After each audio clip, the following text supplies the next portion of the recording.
Assalamualaikum warahmatullahi wabarakatuh. Halo Syedaralun, jumpa kembali dengan saya Siti Masyita di channel YouTube Serambi On TV dan Facebook serambinews.com.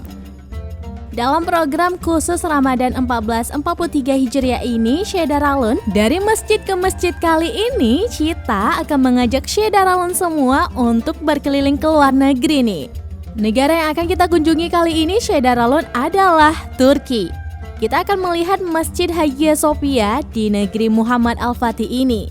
Sebelum lanjut, Syedaralun, tolong dukung channel kami ya dengan mengklik tombol subscribe dan tekan tanda lonceng di bawah ini. Terima kasih. Syedaralun, akibat putusan Presiden Recep Tayyip Erdogan mengubah Hagia Sophia menjadi masjid masih terus bergaung. Alih fungsi Hagia Sophia dari museum menjadi masjid memantik polemik di dunia internasional. Sebagian negara yang mayoritas penduduknya Muslim mendukung keputusan otoritas Turki untuk mengubah fungsi Hagia Sophia menjadi masjid. Bahkan, Syedaralun, sejumlah organisasi Muslim seperti Uni Maghrib Arab atau The Maghrib Arab Union, organisasi Ikhwanul Muslimin juga dengan sangat bersemangat mendukung langkah rezim Presiden Erdogan itu. Pihak-pihak itu, Syedaralun, menyebut momen tersebut sebagai langkah sejarah atau peristiwa bersejarah dalam Islam. Demikian dikutip kantor berita Turki Anadolu Agency. Di sisi lain, Syedaralun, sebagian dilansir dari Reuters, kritik atas keputusan itu juga tak kalah banyaknya dari petinggi negara dan pemimpin agama dunia. Bahkan, Paus Fransiskus mengaku sangat sedih atas perubahan status Hagia Sophia. Polemik tersebut, Syedaralun, tidak terlepas dari sejarah panjang Hagia Sophia yang telah melewati masa lebih dari 1,5 milenium. Selama 15 abad terakhir, Syedaralun, Hagia Sophia menjadi saksi bisu sejarah berlangsungnya transisi rezim yang menguasai Konstantinopel atau sekarang kita sebutnya dengan Istanbul. Mulai dari pagan, Kekaisaran Bizantium penganut Katolik Ortodoks, Kesultanan Ottoman atau Utsmaniyah, sampai era Turki modern. Secara garis besar, sejarah panjang Hagia Sophia dapat dipilah menjadi 4 fase. Pada 4 fase tersebut, Syedaralun, alih fungsi Hagia Sophia terjadi bergantung pada siapa rezim yang berkuasa di Istanbul. Hagia Sophia pada era Kekaisaran Bizantium dalam bahasa Turki, Hagia Sophia disebut Hagia Sophia dan di bahasa Latin Sancta Sophia. Hagia Sophia juga pernah dikenal sebagai Gereja Kebijaksanaan Suci atau Church of the Holy Wisdom dan Gereja Kebijaksanaan Ilahi atau Church of Divine Wisdom. Menurut Ensiklopedia Britannica, bangunan Hagia Sophia pertama kali didirikan di atas pondasi atau tempat kuil pagan pada tahun 325 Masehi. Menurut Ensiklopedia Britannica, bangunan Hagia Sophia pertama kali didirikan di atas pondasi atau tempat kuil pagan pada tahun 325 Masehi. Atas perintah Kaisar Konstantinus I, putranya Konstantius II lalu menjadikan bangunan ini sebagai gereja ortodoks pada tahun 360 Masehi. Syedaralun, Hagia Sophia kemudian menjadi gereja tempat para penguasa dimahkotai dan menjadi katedral paling besar yang beroperasi sepanjang periode Kekaisaran Bizantium. Hagia Sophia, Syedaralun, juga pernah dioperasi secara besar-besaran beberapa kali pada era ini. Sebagaimana dilansir dari History, Hagia Sophia semula hanyalah bangunan beratap kayu dan tak semegah yang sekarang. Pada tahun 404 Masehi, Hagia Sophia sempat terbakar akibat kerusuhan karena konflik politik di kalangan keluarga Kaisar Arkadios yang kemudian menjadi penguasa Bizantium pada tahun 395 sampai 408 Masehi.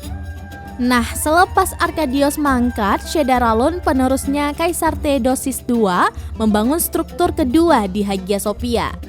Di bangunan ini ditambahkan 5 nave dan jalan masuk khas gereja dengan atap terbuat dari kayu.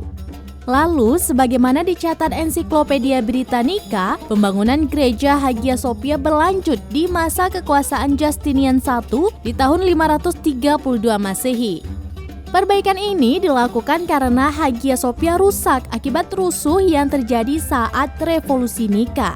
Setelah kerusuhan yang melanda Konstantinopel itu, Justinian I memerintahkan arsitek terkenal pada masanya, yaitu Isidoros atau Milet dan Anthemius atau Thales, untuk mendirikan ulang bangunan Hagia Sophia. Pada masa Kaisar Justinian I inilah Chedorlaoen yang paling masyhur, diakui sebagai fondasi awal dari bangunan Hagia Sophia yang sekarang sangat terkenal ini.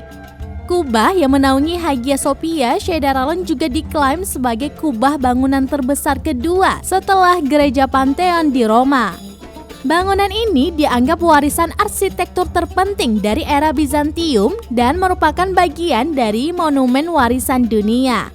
Hagia Sophia pada era Kesultanan Ottoman di tahun 1453, era Kekaisaran Bizantium berakhir karena ditaklukkan oleh Sultan Mehmed atau Mehmed II dari Kekaisaran Ottoman. Nah, Chedorlaoen setelah Sultan Mehmed II menaklukkan Konstantinopel, status Hagia Sophia dikonversi menjadi masjid. Nama Hagia Sophia masih dipertahankan oleh Sultan Mehmed II.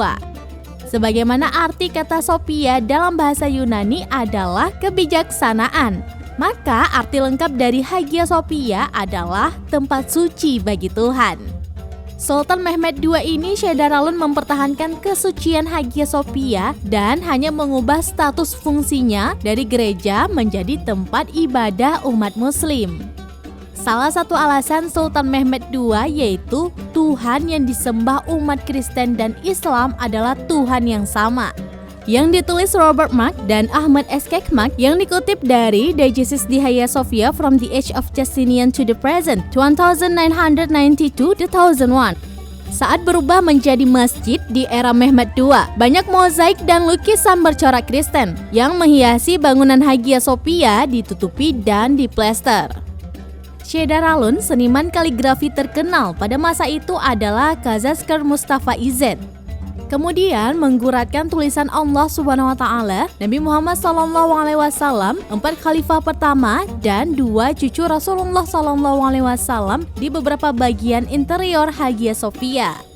Pada masa Kesultanan Ottoman, struktur bangunan Hagia Sophia memperoleh sentuhan arsitektur Islam.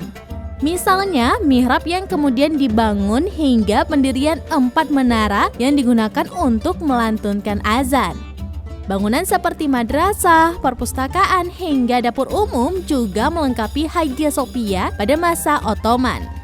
Lalu, Chedorlaoen pada era Kekaisaran Ottoman, bangunan Hagia Sophia sempat difungsikan menjadi masjid selama 482 tahun. Hagia Sophia pada era pemerintahan Kemal Atatürk selepas Kekaisaran Ottoman bubar dan Turki menjadi negara republik, Hagia Sophia pun kembali beralih fungsi. Nah, Chedorlaoen, pendiri dan presiden pertama Republik Turki inilah yaitu Mustafa Kemal Atatürk yang mengubah status Hagia Sophia menjadi museum. Setelah Hagia Sophia menjadi museum, dilakukan restorasi mozaik kuno di bagian ini dan juga plester penutupnya dibuka. Lantas, selepas plester ornamennya dibuka, tampaklah lukisan Bunda Maria dan Bayi Yesus yang ternyata berjejer dengan kaligrafi Allah dan Nabi Muhammad SAW. Hagia Sophia kemudian diakui sebagai salah satu dari situs warisan dunia UNESCO yang disebut area bersejarah Istanbul sejak tahun 1985. Chedorlaoen Hagia Sophia pada era pemerintahan Erdogan merupakan jalan panjang Hagia Sophia saat ini memutar balik karena putusan Pengadilan Administrasi Utama Turki, status Hagia Sophia sebagai museum dicabut pada tanggal 10 Juli 2020. Nah, pada masa pemerintahan Presiden Recep Tayyip Erdogan ini, Chedorlaoen Hagia Sophia diubah status fungsinya kembali menjadi masjid. Perubahan ini tentunya menuai kontroversi. Saking kontroversialnya, Perdana Menteri Kyriakos Mitsotakis dari Yunani menuding keputusan itu sebagai penghinaan terhadap karakter ekumenis dari Hagia Sophia. Sementara itu, Chedorlaoen, UNESCO memberi peringatan bahwa perubahan status Hagia Sophia harus ditinjau oleh Komite Badan PBB tersebut. Nah, Chedorlaoen itulah sejarah panjang Masjid Hagia Sophia. Terima kasih Syederalon, Anda sudah menonton video ini sampai habis. Jangan lupa untuk like, komen, dan subscribe ya. Terima kasih. Wassalamualaikum warahmatullahi wabarakatuh.